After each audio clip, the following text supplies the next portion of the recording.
with the questions now being re-added as maps. In order to pass down our question text here, it's not enough to select a question by index. Instead, now in there, we of course have our question text key, which we're now interested in. So we're interested in the value, of course, but we do access this value through its key. Now, how do you tell Dart that you want to get the value for a specific key? Down here, I'm selecting a specific question in my questions list. And that's important. This list here is still a list. It's a list which now holds maps, and in this map we have a combination of string keys and then various objects. And Dart is inferring that we have a map with object values here because we have a mixture of values. Here we have a string value and here we have a list value. And therefore, Dart goes back to the generic parent type, which every object has in Dart, and that would be, well, object, because everything is an object. So we have a list of maps where every map has a string key and different kinds of values. How do we get access to the value now? Here we're accessing a specific question through its index, and therefore now this here yields us a map. For index 0, it yields us the first map. For index 1, it yields us the second map. If we now want to get access to a specific key, we again use squared brackets here, so not curly braces, but square brackets. We use square brackets to access a key in a map, and we simply use the key name in here, inside of the square brackets. So on all the questions, I'm accessing the question with index 0, 1, 2, and so on. And then here, for the chosen question map, I access the value with the key question text. So that means I access this value, or this value, and it's this string which then gets forwarded to the question. Awesome. We can forward our value to the question. That's of course pretty neat. Now, how can we create our answers dynamically based on the selected question? We always have 4 answers, so we could hard code our answers here. But of course, we could also have one question with 4 answers and another question with only 3 answers. So it would be nice if we could create these answer widgets dynamically based on the current question. And that, of course, can be done with Dart. Instead of hard coding the answer widgets here, what you can do is you can access your questions here. So access questions, which is a list. And now, and that's really nice, map that list into something else. That means transform that list into something else. So that instead of a list of maps, we have a list of widgets. And that list of widgets could then be added here and merged into our list of widgets in that column. For that, you have the map method. Again, questions is a list, and the list is a class, an object in Dart, and that class defines a map method. The map method executes a function, which you have to pass as an argument to map, on every element in the list on which you're calling map. So in this case, on every element in the questions list. So we have to pass a function to map, and you could use a named function, which you could create up here, or you use an anonymous function, since we really only need that function here and in no other place of our file. So here I'll define a function, and that function automatically receives an argument itself, which will be passed in by Dart, and that's the current element we're looking at, because this function will be executed for every element in the questions list, and the current element for the current function execution, that is received as an argument inside of this function, which is applied to every element. So here we get the question, single question we're looking at, and now in here we have to return a new value, because map returns us basically a new list where we don't have to keep the old structure. So it doesn't have to be a list of maps. It can be a list of widgets, and that could be something we merge here into the column. Now for that, we want to return a widget here, because we want to, for every element in questions, we want to return a new element which basically replaces it, and that should be a widget now. So here I want to create a new answer widget. And to that answer widget, I want to forward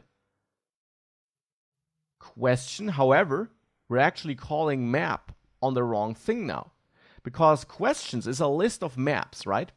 Actually, I want to go through all my answers for the question we're currently looking at.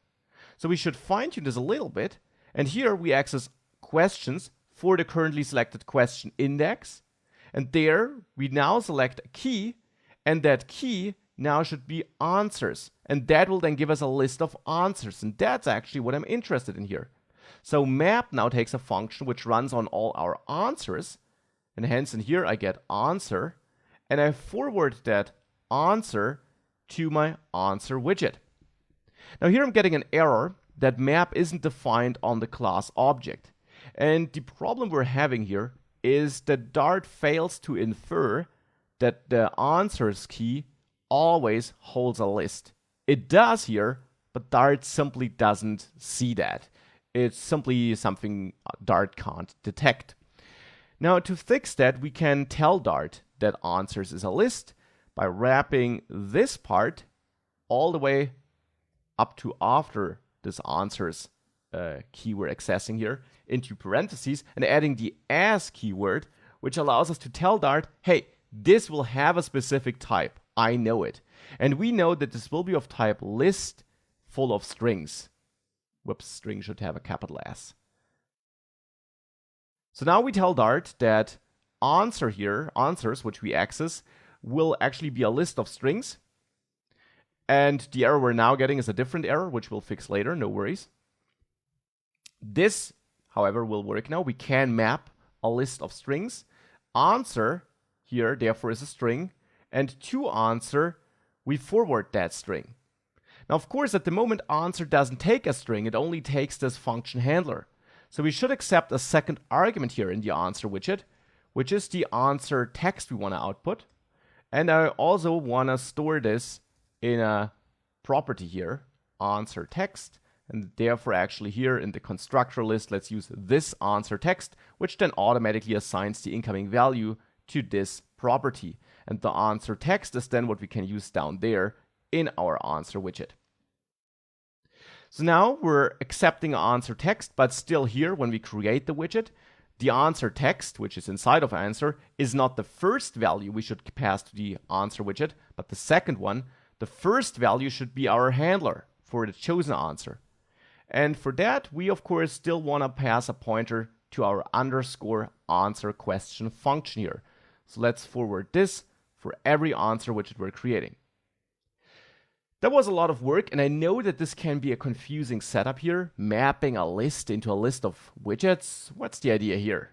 Well, the idea really is that now we have a list of widgets here in the end, at least almost, because map doesn't give us a list, but a so-called iterable, which is kind of a parent class for all the different iterables. A map would also be an iterable. And to really tell Dart that we want a list here and not a map or anything else, we can add a dot after this whole operation and call toList. And now this converts the value map gives us to a list. Also, please note that map does not change the original questions list. It does not change this variable or the value in there. It generates a new list instead, based on the old list, and then the transformation we do in the body of that function we pass to map.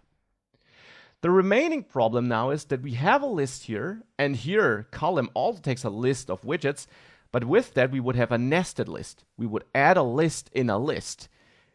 Actually, we want to have a couple of individual items in that list of children.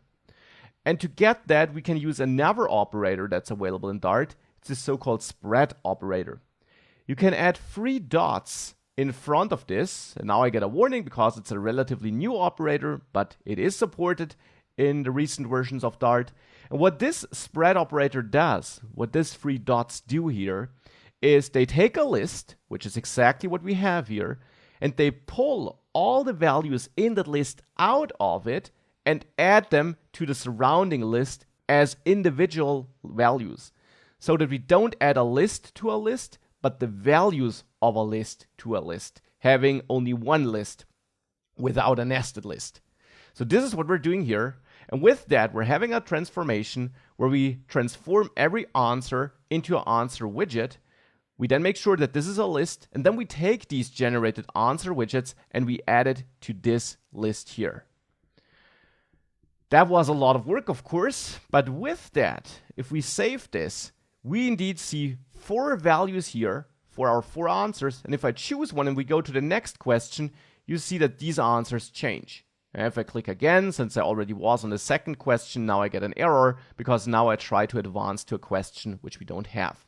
Of course, we could implement checks that avoid that we can go to a question which we don't have, but for the moment, I'm happy with the current state.